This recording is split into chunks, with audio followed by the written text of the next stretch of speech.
Satu, punya banyak istri. Orang yang memiliki pesugihan tuyul, mereka cenderung memiliki istri lebih dari 3. Hal itu sebagai salah satu syarat agar permintaan iblis terpenuhi setiap saat jika mereka membutuhkan, salah satunya dengan menghisap darah wanita.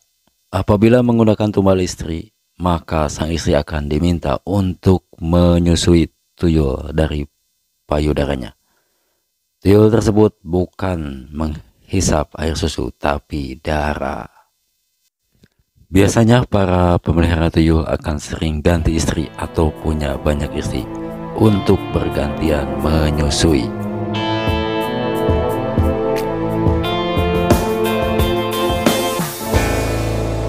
Dua, memiliki kamar rahasia. Selain itu, orang yang memelihara tuyul juga memiliki kamar khusus yang digunakan sebagai ritual. Kamar tersebut dilarang dimasuki oleh orang lain kecuali dirinya sendiri. Di kamar tersebut biasanya tersimpan sesajen yang kerap digunakan untuk melakukan ritual. Kamar itu biasanya sangat gelap dan hanya ada satu buah lampu remang-remang, bahkan cahaya lampu tampak kemerahan. Biasanya mereka punya ruangan khusus yang gelap. Jika ada lampu biasanya sangat remang. Tidak sembarangan orang masuk kamar itu kecuali pemilik rumah.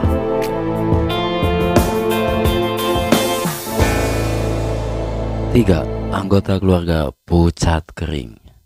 Biasanya kalau sudah memelihara tuyul, ada anggota keluarga perempuan yang memiliki wajah yang pucat kering. Keluarga yang memiliki perawakan pucat kering itu bisa dipastikan merupakan tumbal tuyul. Para pemelihara tuyul biasanya menjadikan istri dan anak perempuannya jadi korban atau tumbal. Mereka menjadi korban dari hausnya tuyul untuk menghisap darah mereka, yang membuat wajah mereka cenderung pucat. Anggota keluarga perempuan ada yang menjadi korban jika syarat menyusui tuyul tidak terpenuhi. Maka tuyul itu akan mencari perempuan anggota keluarga untuk dihisap darahnya, sehingga dia menjadi pucat kering dan sering masuk rumah sakit dengan penyakit penurunan hemoglobin.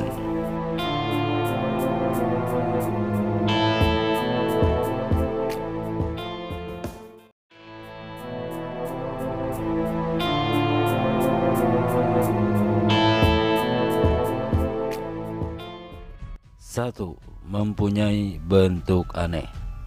Ciri orang yang memiliki pesugihan babi ngepet pertama adalah memiliki bentuk aneh.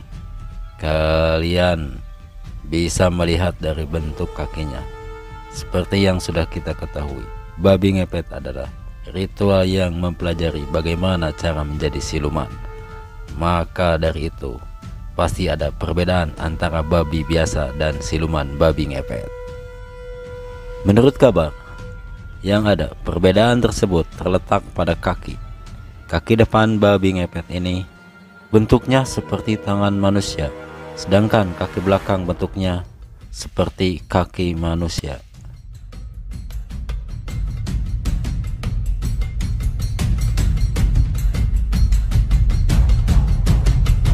Dua, suka jalan-jalan. Ciri orang yang memiliki pesugihan babi ngepet selanjutnya adalah suka jalan-jalan. Biasanya pelaku akan terlihat seperti terburu-buru dan berlalu lalang di sekitar rumah target. Hal ini dilakukan untuk memastikan waktu yang tepat untuk beraksi. Jadi, tidak ada salahnya jika kawan-kawan semua selalu waspada jika melihat orang yang mencurigakan seperti itu, apalagi jika sebelumnya belum melihat.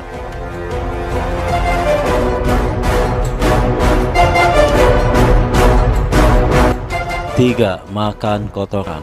Setiap ritual pesugihan pasti ada syarat tertentu yang harus dipenuhi. Salah satu syarat tersebut adalah sangat menjijikan. Mereka harus memakan kotoran siluman babi di tempat ritual tersebut.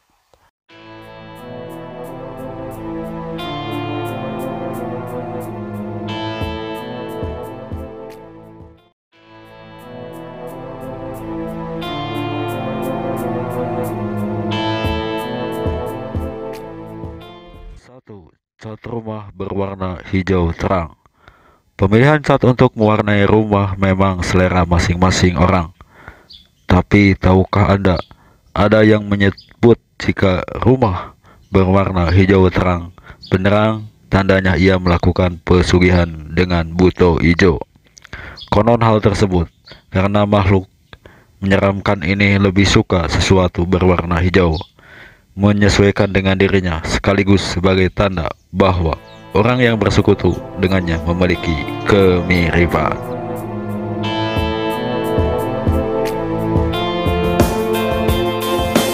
Dua, punya sifat pelit. Biasanya orang yang melakukan pesugihan dengan buto hijau, ia memiliki sifat kikir atau pelit.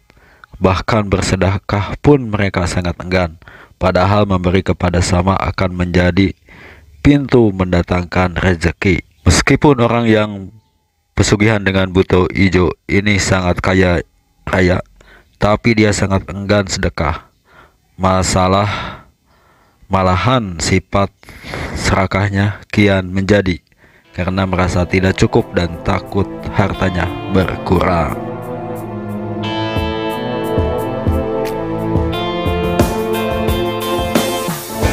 Tiga, tak punya rasa empati. Sifat buto hijau yang dikenal sebagai urakan, beringas dan juga keras. Maka apa yang ada di dalam makhluk ini akan terkoneksi secara langsung dengan orang yang bersekutu dengannya.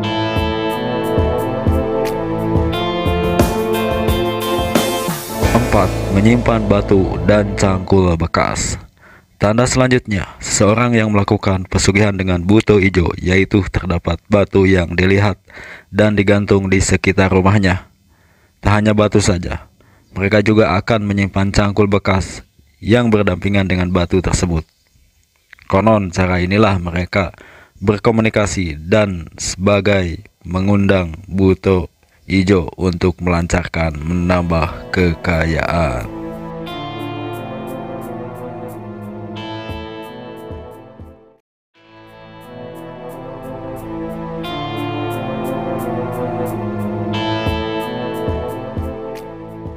Satu, sering berbicara sendiri.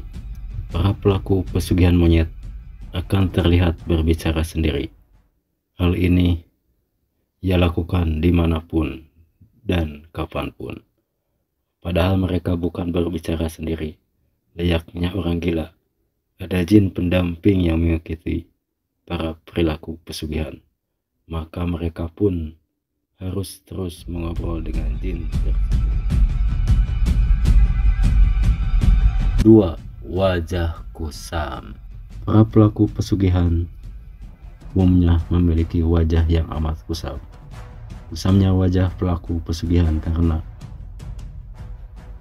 kegelapan yang ada pada hati mereka. Bahkan wajah mereka agak kadang terlihat seperti monyet peliharaannya.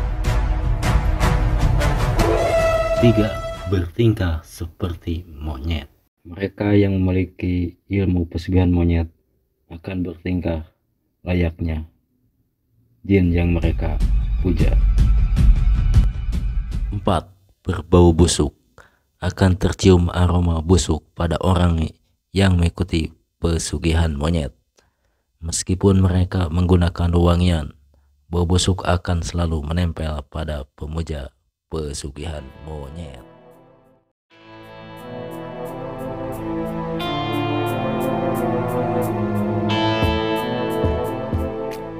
1. Wajib memiliki rumah sendiri. Rumah sendiri merupakan syarat utama untuk pesugihan kandang bobra. Pelaku tidak boleh melakukan renovasi atas rumah kontrakan atau rumah orang lain. 2. Wajib renovasi rumah secara rutin.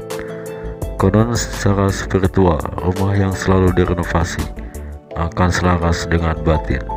Renovasi yang dimaksud juga bukan renovasi besar, lebih ke kegiatan mengecat ulang, ganti keramik atau pintu. Yang jelas perbaikan rumah harus dilakukan secara rutin, menuruti waktu tertentu.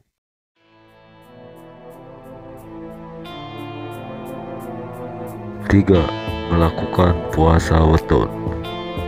Pelaku pesugihan diwajibkan untuk melakukan puasa Ramadan setiap 6 bulan sekali agar tingkat energi spiritualnya selalu terjaga dan tidak menurun. Banyak yang tertarik pesugihan kandang bubrah karena ritualnya tidak rumit dan dipercaya tidak memerlukan tumbal. Namun sesungguhnya jenis pesugihan ini pun ada dua macam, yaitu dengan ilmu putih dan ilmu hitam. Dengan ilmu putih, pelaku mungkin butuhkan waktu yang lebih lama untuk mencapai tujuan. Pelaku yang memilih melakukannya dengan ilmu hitam bisa mendapatkan tujuannya dalam waktu yang sangat cepat.